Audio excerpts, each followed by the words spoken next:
Hey, what's up? Back again. Another review. Ahsoka, season 1 review.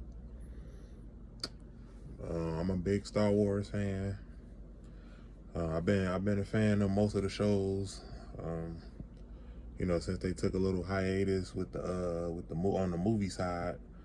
Cause I'll be perfectly honest, like I wasn't the biggest fan of the last few Star Wars films in recent years. With the exception of Force Awakens and Rogue One. With the exception of those, I wasn't a fan of like the later ones. But on the TV show side, like Mandalorian,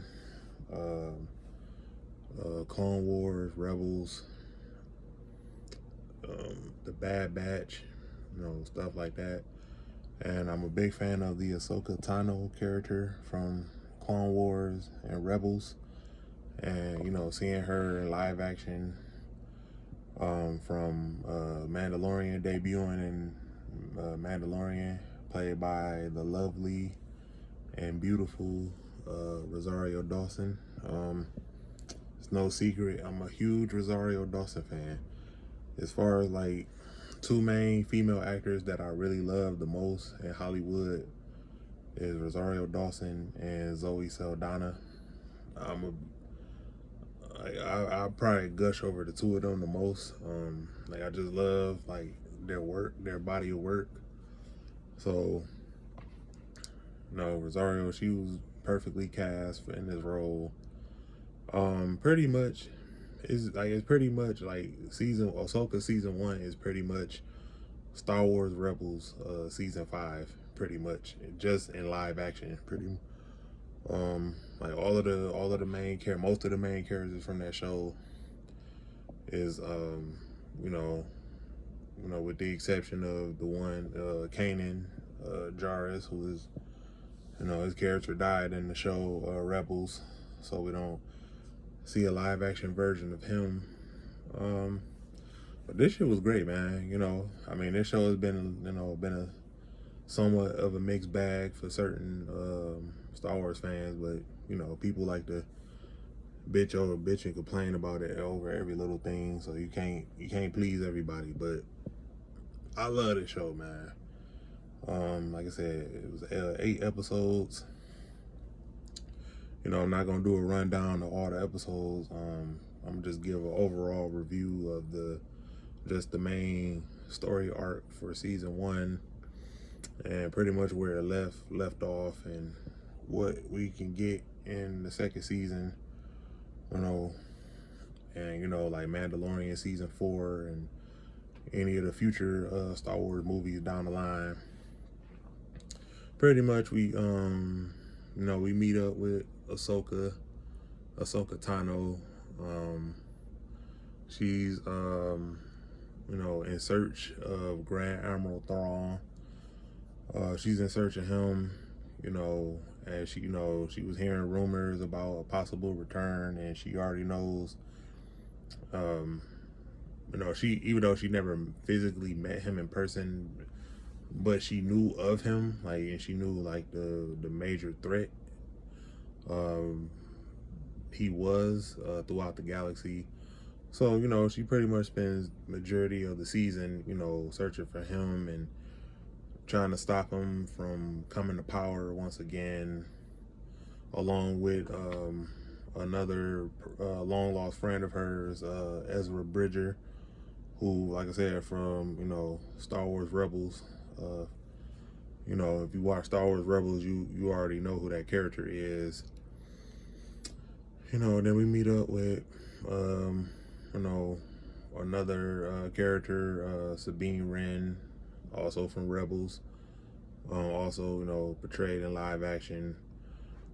Her and Ahsoka cross paths once again, and they're on the search of stopping Thrawn and rescuing Ezra Bridger, and who are both stranded in another galaxy,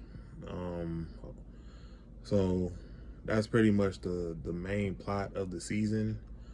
Then we get to meet, um, other characters from Rebels like Hera, um, her son Jason, who she had with Kanan, at the end of Star Wars Rebels. But like I said, man, it's pretty much Star Wars Rebels season 5. That's basically all it is. But Ahsoka is just the main character.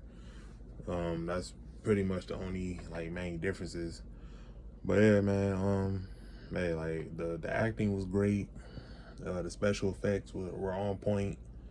Another good story. Um, you know, the shit was great, man. Like I said, if you're a big Star Wars fan and you like the character, you grew up like me, grew up watching the cartoons, Clone Wars and Rebels. Like I said, I don't see why you wouldn't like this. I give it a 8. I give it a 8, 8 out of 10. Hell, I could probably give it a 9 out of 10. I've already rewatched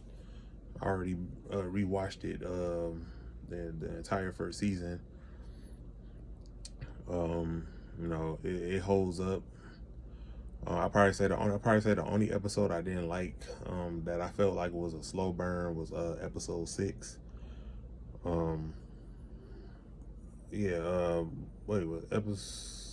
Episode 6. I probably say that was like the only like slow burn episode for me out of the 8 episodes. But yeah, man, it was pretty good, man. Like check it out. They do. Unfortunately, the season ends on a cliffhanger.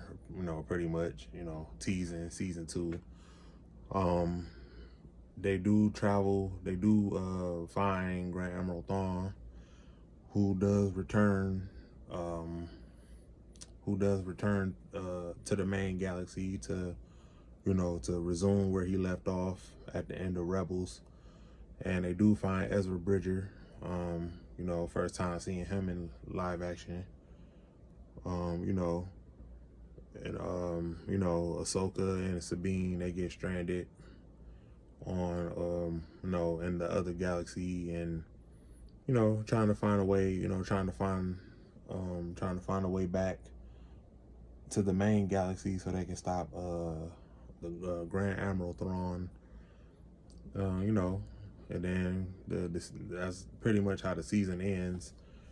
We do get the return of Hayden Christensen as Anakin Skywalker. From the prequels, and yeah, man, it was his return was pretty good, man. He came back last year for the Obi-Wan mini series last year. Then he came back for this. He was in 3, what, out of the 8 episodes, he was in 3 episodes. He appeared at the World Upon Worlds.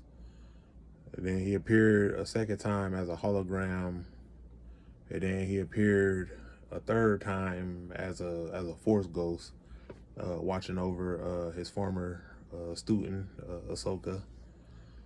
But yeah, man, it's funny, man, because I've been telling people, man, I've been enjoying the shows, like the Star Wars shows, except for Boba Fett. I didn't care for Boba Fett, but yeah, I've been like, the shows have been better than the last couple movies. Like, I was like, shit. I was telling one of my friends, I was like, I don't even want another Star Wars movie. I was like, shit, they could just keep doing TV shows, like anthology, like all of these different anthology type mini series. Just give me that, and like, over the movies, because the high quality that they've been putting in for these shows, that it was missing from the last couple movies. But yeah, this shit was great, man. Like I said, check it out if you haven't seen it. Really dope. that's all I'm gonna say about it. I got 2 more videos coming up after this, so look out for those. Peace, one love.